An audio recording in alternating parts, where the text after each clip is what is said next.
Salam Bahasa Indonesia. Materi Bahasa Indonesia kali ini adalah menulis surat dinas. Bagaimanakah langkah-langkah menulis surat dinas?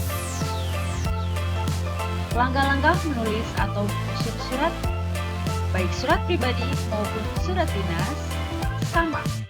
Yang pertama harus kita lakukan adalah menentukan tujuan. Yang kedua adalah menyusun kerangka. Yang ketiga mengembangkan kerangka, dan yang keempat adalah merevisi teks surat. Ingat, menulis surat pribadi maupun surat dinas harus memperhatikan struktur dan kaidah bahasanya ya. Sebelumnya, mari kita ingat-ingat bagian dari surat resmi atau surat dinas. Bagian yang pertama adalah kepala surat.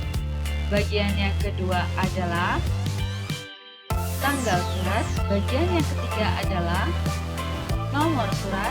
Bagian yang keempat adalah lampiran surat. Bagian yang kelima adalah hal atau perihal surat. Bagian yang keenam adalah alamat tujuan. Bagian yang ketujuh adalah salam pembuka. Bagian yang ke-8 adalah isi surat. Bagian yang ke-9 adalah salam penutup. Bagian yang ke-10 adalah nama, jabatan, dan tanda tangan. Kemudian bagian yang terakhir atau yang ke-11 adalah tembusan. Itu merupakan bagian-bagian dari surat tersebut. Selanjutnya, mari kita bahas lebih dalam bagian-bagian surat tersebut. Yang pertama adalah kepala surat. Berikut ini adalah contoh dari kepala surat. Di sebelah kiri tertulis badan POM, kemudian di atasnya terdapat gambar. Ini kita sebut dengan logo instansi. Kemudian di bagian atas, Badan Pengawas Obat dan Makanan, itu merupakan nama instansi. Lalu di bawahnya ada Jalan Percetakan Negara nomor 23 Jakarta Pusat 10560 Indonesia, itu merupakan alamat instansi, dan yang di bawahnya terdapat telepon, fax, email, dan website. Itu merupakan nomor telepon, fax, email, website dari instansi. Kemudian bagian yang kedua adalah tanggal surat. Kira-kira manakah penulisan tanggal surat pada surat dinas yang tepat? Apakah A. Banyumas, 5 April 2021, B. Banyumas, 5 April 2021 titik, C. 5 April 2021, atau D. 5 April 2021 titik. Jawaban yang paling tepat adalah yang C. Penulisan tanggal surat dalam surat dinas tidak usah disertai dengan tempat pembuatan surat. Alasannya adalah tempat pembuatan surat sudah tercantum di kop surat. Bagian berikutnya adalah nomor lampiran dan hal surat. Nomor lampiran dan hal surat ini tertulis di sebelah kiri. Untuk nomor sejajar dengan tanggal pembuatan surat yang letaknya ada di sebelah kanan. Nomor surat berisi penomoran khas dari sebuah instansi. Jadi setiap instansi memiliki aturan yang berbeda-beda. Bagian yang berikutnya adalah lampiran. Lampiran tertulis di bawah nomor surat.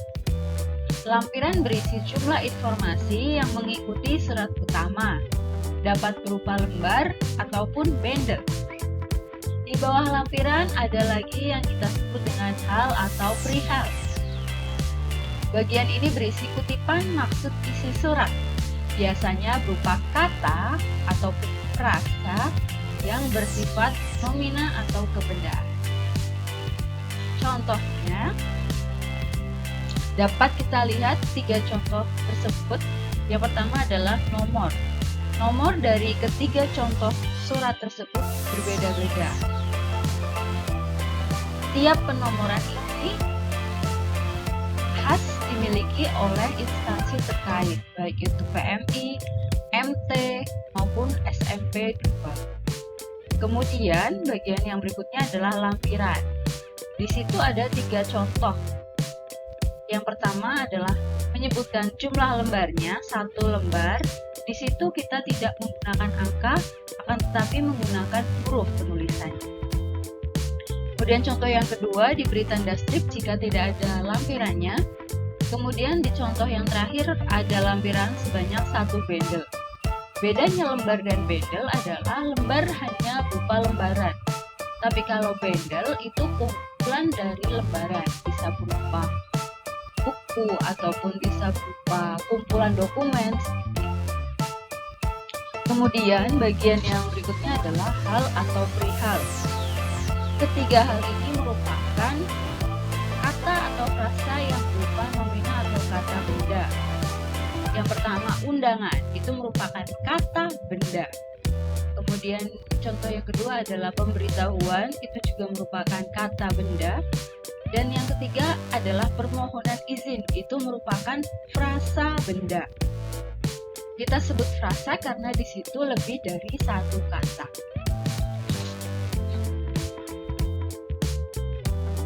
Kemudian bagian yang keempat adalah alamat tujuan surat. Manakah penulisan alamat surat yang tepat? Apakah kalian sudah tahu? Apakah A ataukah B? Jawaban yang paling tepat adalah B. Yang terhormat Kepala Dinas Pertanian Kabupaten Banyumas di Banyumas. Perbedaan opsi A dan B itu terletak pada kata Bapak.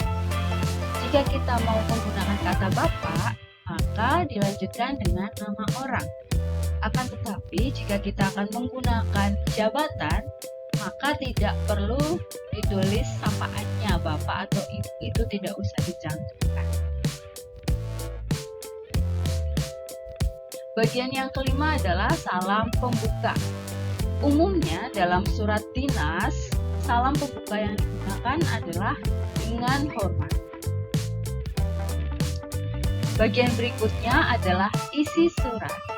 Isi surat dari surat dinas dibagi menjadi 3. Yang pertama adalah paragraf pembuka, kemudian paragraf isi, dan paragraf tutup.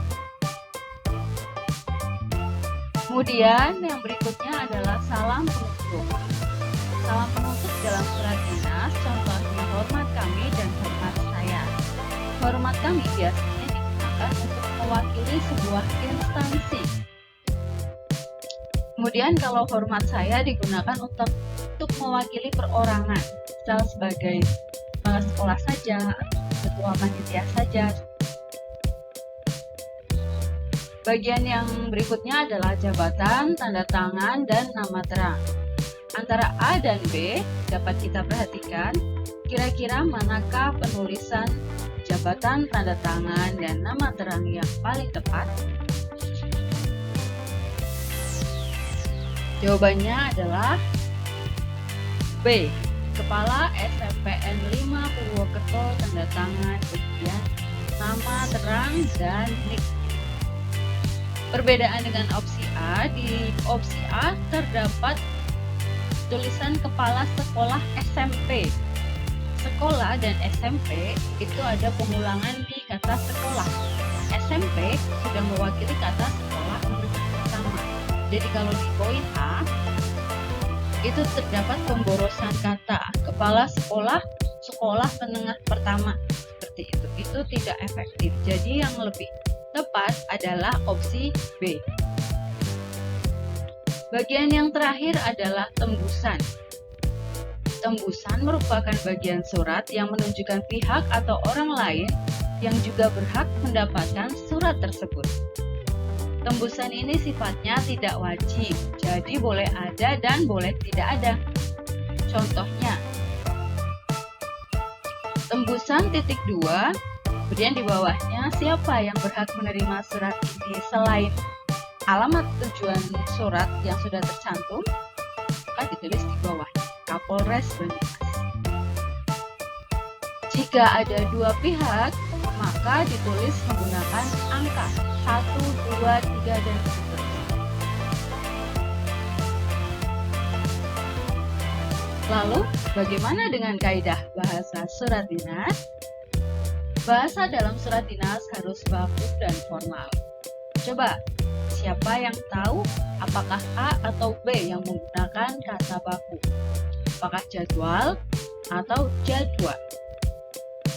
Jawabannya adalah A, betul sekali, jadwal. Kemudian contoh yang berikutnya, opsi A, B, dan C biasanya ada di dalam surat dinas untuk menunjukkan pemberian waktu. Manakah yang tepat ditulis dalam surat dinas?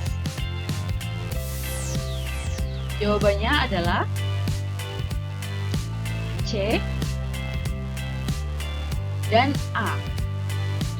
Opsi B merupakan opsi yang salah karena penulisan S garis miring D merupakan contoh yang tidak baku dalam menuliskan rentang waktu.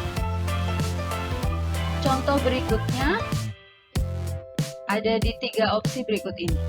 Atas perhatiannya kami menyampaikan terima kasih. Atas perhatian Bapak kami menyampaikan terima kasih. Atas perhatian Anda kami menyampaikan terima kasih. Dari 3 opsi ini, manakah yang paling baku dan formal? Jawabannya adalah B. Atas perhatian Bapak kami menyampaikan terima kasih. Opsi A, terdapat kata gantinya. Di sini tidak boleh digunakan karena tidak jelas merujuk ke siapa. Kemudian untuk opsi C, menggunakan kata Anda, ini kurang sopan digunakan dalam surat dinas. Itu tadi materi tentang menulis surat dinas. Terima kasih, semoga sukses.